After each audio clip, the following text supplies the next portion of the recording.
So some of my students are working on a wireless Bluetooth to ancient game console adapter. And so I rigged up this little adapter here to be able to plug into a microcontroller for testing. So we have a ground wire and then wires for up, down, left, right. And the way these old school joysticks work is basically there's a pull-up resistor that pulls all the lines high.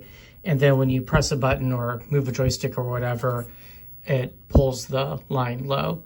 So by taking this and plugging in to various places here, we can emulate various button presses. Now on these old Atari games, you usually started a game by pressing the reset button. And let's see if I can fire. There we go. I can fire. Let's see if I can move right. There, we can move right. Let's see if I can move, whoop. My little guy got zapped. Okay, let's see if I can move left.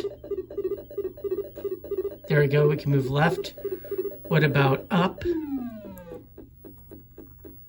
Ah. Need a game where I can just move up and down without worrying about spiders getting me. One moment. Here's Stampede. So let's see, I should be able to take my ground wire and move up. There, okay, there my horse is moving up. And now I can take my ground wire and move back.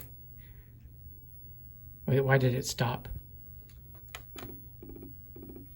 That was weird. Okay, move up. There I was able to move back down. Okay, so I can go up and down and left and right and fire. Just a note for my students, this is not the world's best strain relief. So if you need to pull this out of here, use your fingernail or small screwdriver or something. Be very cautious. Get in here under this plate to pull. Do not try to unplug it by pulling on here.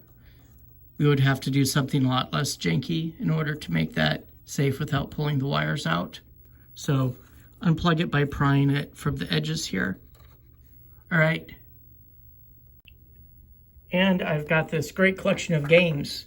We've got Pitfall, Tron, Deadly Discs, Q*bert, Demon Attack, Chopper Command, Stampede, and Carnival. And there's some others that either don't work or are having problems because there's these little tabs here where there should be little tabs poking out that will open up certain cartridges, and that's broken off on this particular machine. So I'm restricting myself to cartridges that don't have that little wall here that needs moved. So I should also note that the television needs to be set to channel 3. And there's a little switch over here between channel 2 and 3. It's easy to accidentally knock this in the channel 2 position. Make sure it's in the channel 3 position. Let's see, here's the power connector. And I should also mention that this is not RCA composite. This is actually an RF video signal, hence the channel 3 part. So in order to hook it to this more modern television here, there's a little adapter here that adapts this RF signal. Again, this is not composite, this RF signal to be able to plug into the antenna.